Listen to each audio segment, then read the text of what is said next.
Zephanias, Unang Kabanata. Ito ang ipinahayag ng Panginoon kay Zephanias noong si Hosea na anak ni Amon ang hari ng Huda. Si Zephanias ay anak ni Cushi na anak ni Gedalia. Si Gedalia naman ay anak ni Amaria na anak ni Hezekiah. Darating ang parusa ng Panginoon. Sinabi ng Panginoon, lilipulin ko ang lahat ng bagay na nasa mundo, ang mga tao, hayop, ibon at isda.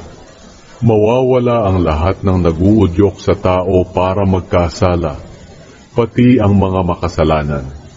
Lilipulin ko nga ang lahat ng tao sa mundo. Ako ang Panginoon ang nagsasabi nito. Parurusahan ko ang mga mamamayan ng Huda, pati na ang lahat ng mamamayan ng Jerusalem. Lilipulin ko ang mga natitirang sumasamba sa Diyos-Diyosang si Baal, pati na ang mga paring naglilingkod dito, para tuluyan na silang makalimutan. Lilipulin ko rin ang mga taong umaakyat sa bubong ng kanilang bahay, para sumamba sa araw, sa buwan, at mga bituin. Lilipulin ko ang mga sumasamba at sumusumpang maglilingkod sa akin, pero sumusumpa ring maglilingkod sa Diyos-Diyosang si Molek. Lilipulin ko ang mga tumatalikod at hindi dumudulog sa akin. Tumahimik kayo sa harapan ko, dahil malapit na ang araw ng aking pagpaparusa. Inihanda ko na ang aking mga mamamayan para patayin tulad ng hayop na ihahandog. Pinili ko na ang mga kalaban na tinawag ko na sasalakay sa Huda. Sa araw na iyon, papatayin ko ang mga taga-Huda na parang hayop na ihahandog. Parurusahan ko ang kanilang mga opisyal at ang mga anak ng kanilang hari, at ang lahat sa kanila na sumusunod sa masasamang ugali ng ibang bansa. Parurusahan ko rin sa araw na iyon ang lahat ng sumasali sa mga seremonya ng mga hindi nakakakilala sa akin, at ang mga nagmamalupit at nandaraya para punuin ng mga bagay ang bahay ng kanilang Panginoon. Ako ang Panginoon ay nagsasabing sa araw na iyon, maririnig ang iyakan sa pintuan na tinatawag na isda ng lungsod ng Jerusalem at sa bagong bahagi ng lungsod. Maririnig din ang malakas na ingay ng mga nagigibang bahay sa mga burol. Mag-iyakan kayo, kayong mga naninirahan sa mababang bahagi ng lungsod ng Jerusalem, dahil mamamatay ang lahat ng inyong mga mangangalakan. Sa araw ding iyon, susuyurin kong mabuti ang Jerusalem, at parurusahan ko ang mga taong nagpapasarap lang sa buhay, at nagsasabi sa kanilang sarili, walang gagawin ng Panginoon sa amin, mabuti man o masama. Aagawin sa mga taong ito ang kanilang mga pag-aari, at wawasakin ang kanilang mga bahay. Hindi sila ang titira sa mga bahay na kanilang itinayo, at hindi sila ang iinom ng inuming mula sa ubas na kanilang itinanim.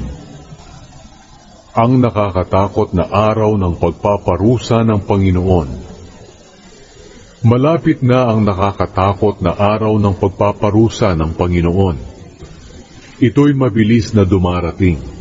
Mapait ang araw na iyon, dahil kahit na ang matatapang na sundalo ay sisigaw para humingi ng tulong.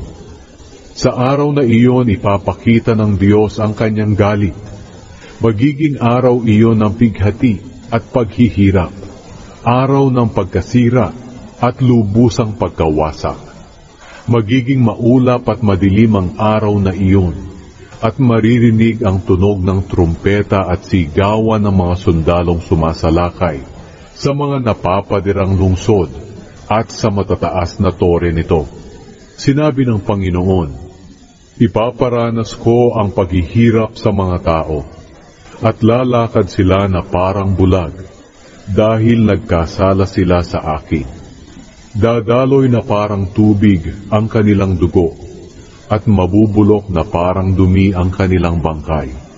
Hindi sila maililigtas ng kanilang mga pilak at ginto sa araw na ipapakita ko ang aking galit na parang apoy na tutupok sa buong mundo.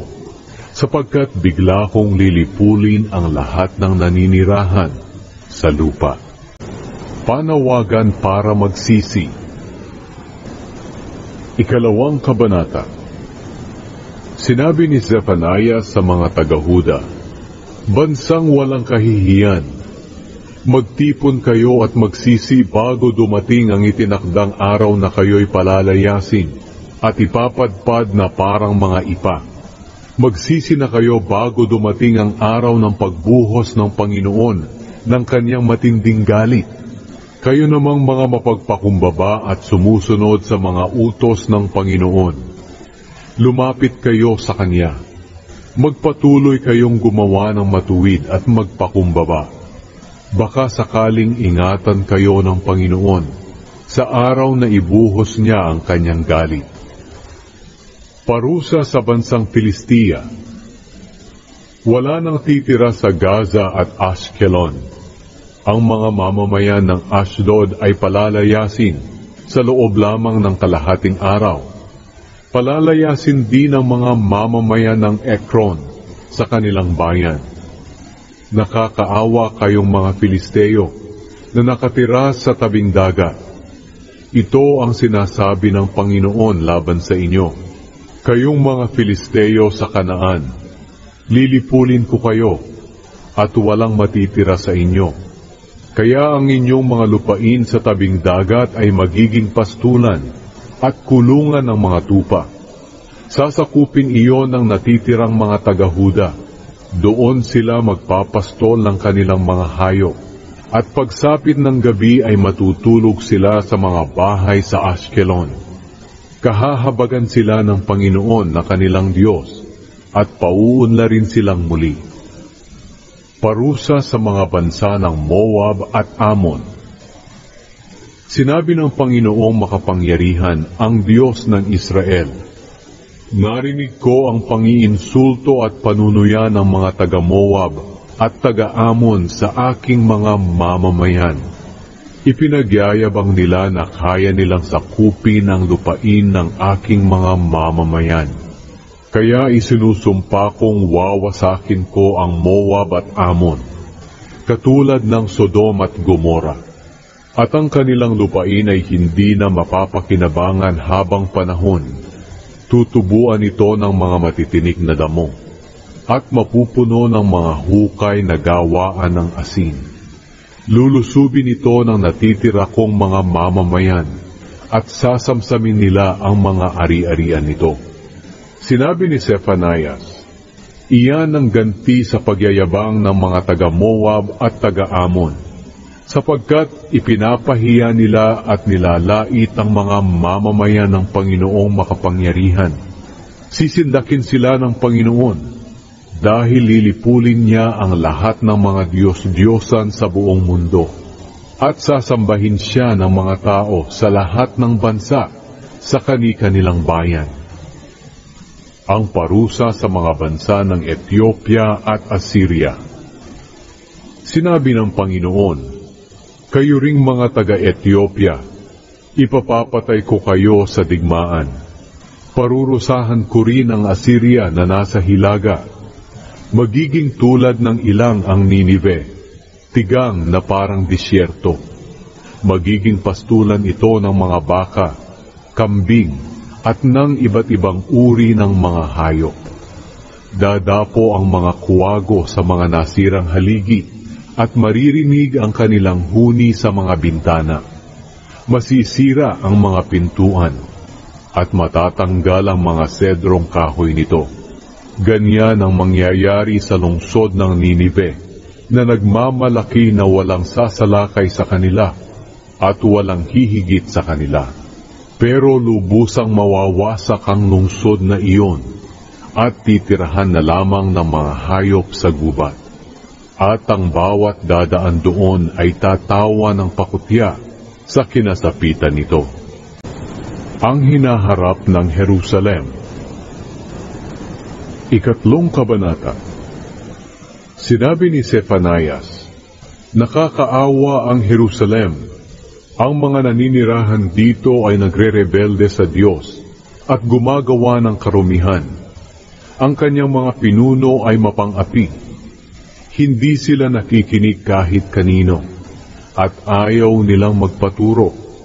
Hindi sila nagtitiwala sa Panginoon na kanilang Diyos, ni lumalapit sa Kanya. Ang kanilang mga opisyal ay parang leon na umaatungal.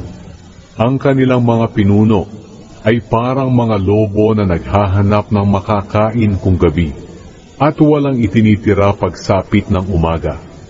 Ang kanilang mga propeta ay padalos-dalos sa kanilang mga ginagawa, at hindi mapagkakatiwalaan. Nilalapastangan ng kanilang mga pari ang mga bagay na banal at sinusuway ang kautusan ng Diyos. Pero naroon pa rin ang presensya ng Panginoon sa kanilang lungsod. Ginagawa ng Panginoon ang mabuti at hindi ang masama. Araw-araw ipinapakita niya ang kanyang katarungan at nananatili siyang tapat. Pero ang masasama ay patuloy na gumagawa ng masama at hindi sila nahihiya. Sinabi ng Panginoon, nilipol ko ang mga bansa, giniba ko ang kanilang mga lungsod, pati ang kanilang mga pader at mga tore. Wala nang natirang mga mamamayan, kaya wala nang makikitang taong naglalakad sa kanilang mga lansangan. Dahil sa mga ginawa kong ito, akala ko igagalang na ako ng aking mga mamamayan, at tatanggapin na nila ang aking pagsaway sa kanila, para hindi na magiba ang kanilang lungsod ayon sa itinakda ko sa kanila. Pero lalo pa silang nagpakasama. Kaya kayong tapat na mga taga-Jerusalem, hintayin ninyo ang araw na uusigin ko ang mga bansa, sapagkat napagpasyahan kong tipunin ang mga bansa at ang mga kaharian para ibuhos sa kanila ang matindi kong galit na parang apoy na tutupok sa buong mundo. Pagkatapos, babaguhin ko ang mga tao para lahat sila'y lalapit sa akin at magkakaisang maglilingkod sa akin. Ang aking mga mamamayang nangalat sa kabilang ibayo ng mga ilog ng Ethiopia ay magdadala ng mga handog sa akin. Sa araw na iyon, kayong mga taga-Jerusalem ay hindi na mapapahiya sa lahat ng mga kasalanang ginawa ninyo sa akin. Dahil aalisin ko sa inyo ang mga mapagmataas at mayayabang. Kaya wala nang magyayabang doon sa aking banal na bundok. Pero mag-iiwan ako sa Jerusalem ng mga taong aba at mahihirap, nahihingi ng tulong sa akin. Ang mga Israelitang ito ay hindi gagawa ng masama. Hindi sila magsisinungaling o mandadaya. Kakain at matutulog silang payapa at walang kinatatakutan. Matutuwa ang mga Israelita. Sinabi ni Zephanias, kayong mga mamamayan ng Israel, sumigaw kayo sa tuwa, kayong mga mamamayan ng Zion, ang lungsod ng Jerusalem, umawit kayo at magalak ng buong puso, sapagkat hindi na kayo parurusahan ng Panginoon. Palalayasin niya ang inyong mga kaaway. Kasama ninyo ang Panginoon, ang Hari ng Israel, kaya wala ng kasawi ang dapat pangkatakutan. Sa araw na iyon, sasabihin ng mga tao sa mga taga-Jerusalem, mga mamamayan ng Zion, huwag kayong matakot, magpakatatag kayo, sapagkat kasama ninyo ang Panginoon na inyong Diyos. Katulad siya ng isang makapangyarihang sundalo na magliligtas sa inyo.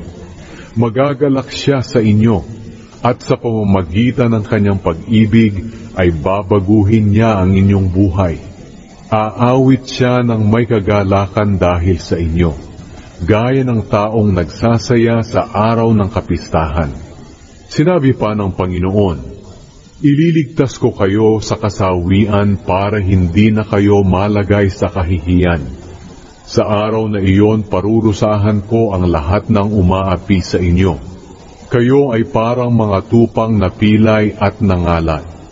Pero ililigtas ko kayo at titipuning muli. Inilagay kayo sa kahihiyan noon, pero pararangalan ko kayo at gagawing tanyag sa buong mundo. Oo, titipunin ko kayo sa araw na iyon at pababalikin ko kayo sa inyong bansa. Pararangalan ko kayo at gagawing tanyag sa buong mundo. Mangyayari ito sa araw na panumbalikin ko ang inyong mabuting kalagayan at makikita ninyo mismo ito. Ako ang Panginoon ang nagsasabi nito.